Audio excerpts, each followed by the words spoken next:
अनुवाद का स्वरूप, प्रक्रिया, आदर्श अनुवाद और अनुवादक की विशेषताएं। पहला, परिचय। अनुवाद वस्तुतः जटिल भाषिक संरचना प्रक्रिया का परिणाम या उसकी परिणति है। यह स्वयं में प्रक्रिया न होकर उस प्रक्रिया का प्रतिफल है। दूसरा, अनुवाद प्रक्रिया के चरण। अनुवाद की प्रक्रिया बहुस्तरीय है। अनुवाद विशेषज्ञ प्रोफेसर नाइडा ने अनुवाद प्रक्रिया के 3 चरण बताए हैं। ए, विश्लेषण। पहले स्रोत भाषा के मूल पाठ का विश्लेषण करने के बाद भावार्थ को समझना। बी, अंतरण। अर्थ ग्रहण के बाद लक्ष्य भाषा में भावार्थ अंतरण। सी, पुनर्गठन। अनूदित भाषा का बनावटीपन या कृत्रिमता दूर करने अथवा उसमें अधिक सहजता या प्रवाह लाने के उद्देश्य से भाषांतर का पुनर्गठन। तीसरा, अनुवाद की भूमिका। प्रयोजनमूलक हिंदी के साथ साथ वर्तमान में एक अत्यंत प्रभावशाली माध्यम के रूप में अनुवाद की महत्वपूर्ण भूमिका है। विश्व फलक पर तेजी से आविर्भूत होते ज्ञान विज्ञान तथा प्रौद्योगिकी के अनेक विविध क्षेत्रों का फैलाव समस्त जगत में तीव्र गति से हो रहा है। ज्ञान विज्ञान के उक्त सभी क्षेत्रों, देश विदेशों की संस्कृति तथा देश के प्रशासन आदि को यथाशीघ्र समुचित ढंग से अभिव्यक्ति देने में एक सहायक अनिवार्य तत्व के रूप में अनुवाद का महत्व स्वयं सिद्ध है।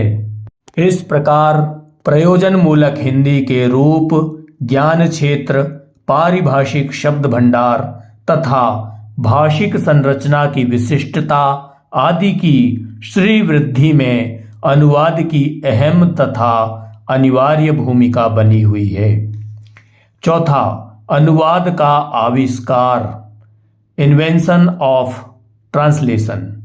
अनुवाद एक ऐसी तकनीक है जिसका आविष्कार मनुष्य ने बहुभाषिक स्थिति की विडंबनाओं से बचने के लिए किया था। पांचवा, अनुवाद का लक्ष्य। अनुवाद का लक्ष्य भाषा के भाव वैभव को ही नहीं अपितु उसकी उसी तरह की व्यंजना को भी दूसरी भाषा में यथावत रूपांतरित करना अनुवाद का लक्ष्य होता है। अनुवाद को सांस्कृतिक सेतु की संज्ञा दी जाती है। छठवां, अनुवाद का आधार। अनुवाद में मुख्य रूप से इन बिंदुओं को आधार बनाया जाता है। पहला, अनुवाद में मूल कृति के विचारों का पूर्ण अंतरण होना चाहिए। दूसरा, लेखन शैली और विधि लगभग वही होना चाहिए जो मूल कृति की हो। और तीसरा, अनुवाद में मूल कृति के समस्त गुणों के साथ सहजता होना चाहिए। अगला अपना अनुवाद का आधार के बाद 7वां बिंदु, अनुवाद का आशय, सेंस ऑफ ट्रांसलेशन। अनुवाद प्रायः उतना ही प्राचीन है जितना मूल लेखन और इसका इतिहास भी उतना ही भव्य और जटिल है जितना साहित्य की किसी दूसरी शाखा का। अनुवाद से तात्पर्य एक भाषा की सामग्री को दूसरी भाषा में प्रयुक्त करना है। अनुवाद एक प्रकार का रिक्रिएशन अर्थात अनुरचना है जिसके द्वारा एक भाषा की पाठ सामग्री दूसरी भाषा में प्रतिस्थापित की जाती है। आजकल अनुवाद शब्द अंग्रेजी के ट्रांसलेशन के पर्याय के रूप में प्रतिष्ठित है। अंग्रेजी कोश के अनुसार ट्रांसलेशन का अर्थ है एक भाषा के पाठ को दूसरी भाषा में व्यक्त करना। 8वां बिंदु, अनुवाद की परिभाषा। अंग्रेजी के प्रसिद्ध भाषाविद जे.सी. केटफर्ड के अनुसार अनुवाद एक भाषा स्रोत भाषा की मूल पाठ सामग्री का दूसरी भाषा लक्ष्य भाषा में समानार्थक इक्विवेलेंट मूल पाठ सामग्री का स्थानापन्न है। 9वां, अनुवाद हेतु सावधानी। अनुवाद में 3 बातों का ध्यान रखना आवश्यक है। क, पाठ सामग्री, ख, समतुल्य समानार्थक और ग, पुनर्स्थापना। अनुवाद के स्वरूप, फॉर्म्स ऑफ ट्रांसलेशन। भाषाविद नायडा के अनुसार अनुवाद के 3 स्वरूप हैं। अ, शाब्दिक अनुवाद। एक भाषा के शब्द को दूसरी भाषा के शब्द से बदल देना मात्र ही इसके अंतर्गत नहीं आता, वरन स्रोत भाषा के व्याकरणिक रूप के स्थान पर दूसरी लक्ष्य भाषा के व्याकरणिक रूप को भी रख दिया जाता है। मूल स्रोत भाषा तथा लक्ष्य भाषा में समानुपाती संबंध होता है। पारिभाषिक शब्दावली के क्षेत्र में तो शाब्दिक अनुवाद का सिद्धांत ही विशेषतः लागू होता है। अनुवाद की पहली आवश्यकता है उचित शब्द भंडार का निर्माण और संग्रह। जिन देशों में वैज्ञानिक शब्द भंडार की परंपरा विद्यमान नहीं है और विज्ञान तथा प्रौद्योगिकी दोनों का विकास दूसरी भाषा के माध्यम से हुआ है, वहाँ तो मात्र यही कोशिश है कि विदेशी भाषा के शब्दों को ही यत्किंचित परिवर्तन या संशोधन के साथ स्वीकार कर लिया जाए या उन्हें ज्यों का त्यों ग्रहीत कर लिया जाए। भावानुवाद। शब्द तो केवल भावों के वाहक होते हैं।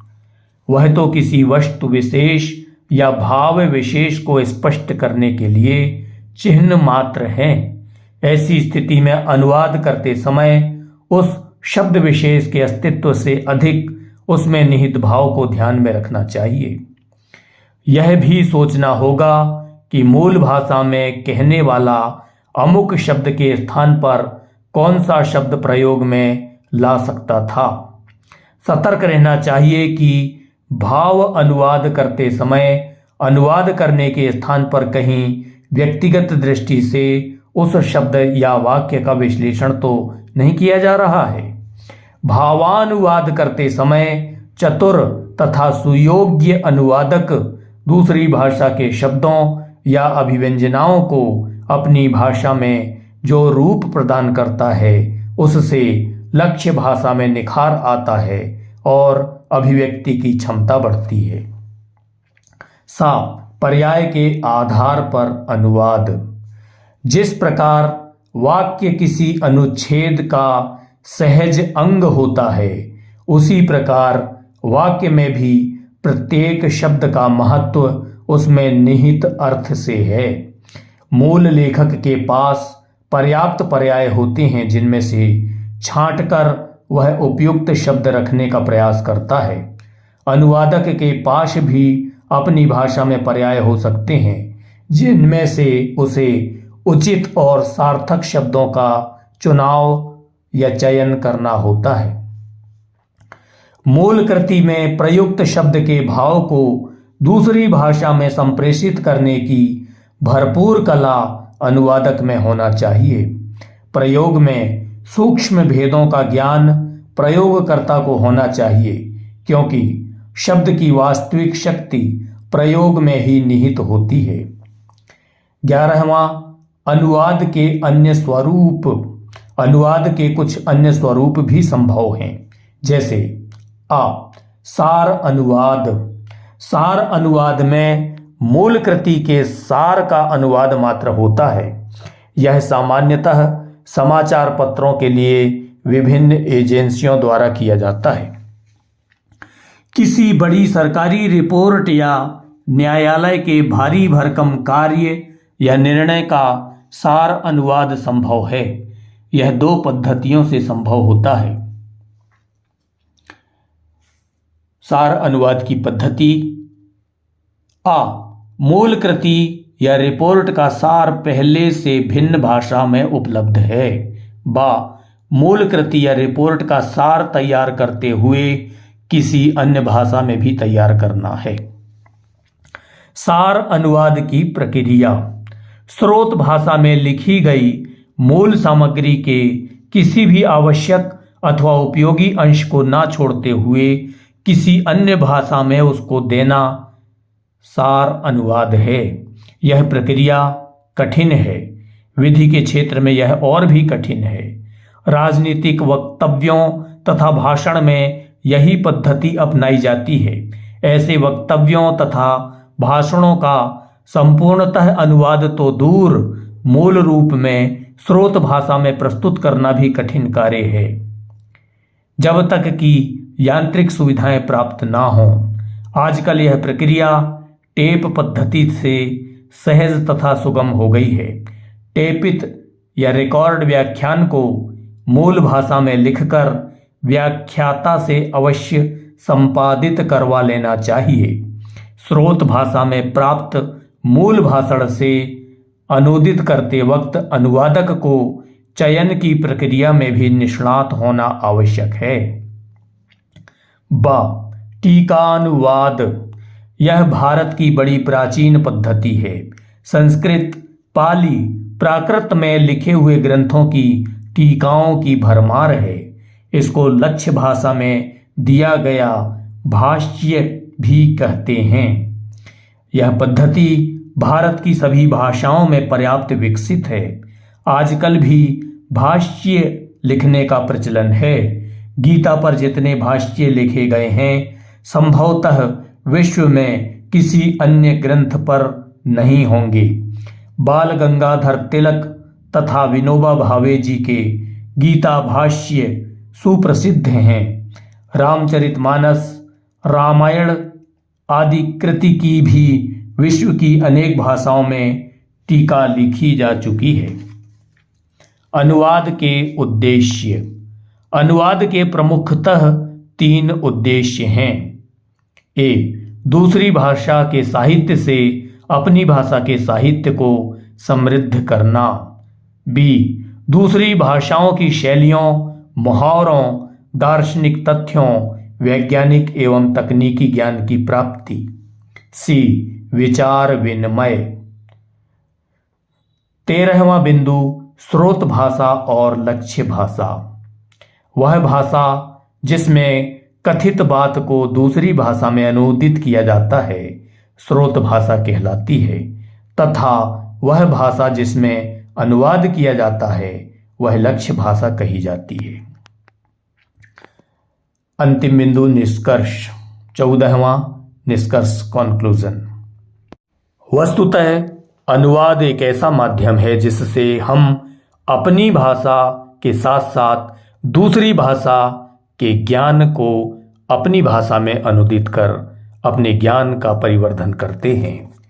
यदि अनुवाद की कला ना होती तो हम विश्व की हमारी मातृभाषा के अलावा अन्य भाषाओं के ज्ञान से वंचित रह जाते। सुनने हेतु शुक्रिया, धन्यवाद। नैनपुर जिला मंडला, मध्य प्रदेश, भारत से प्रोफेसर डॉक्टर राजेश कुमार ठाकुर।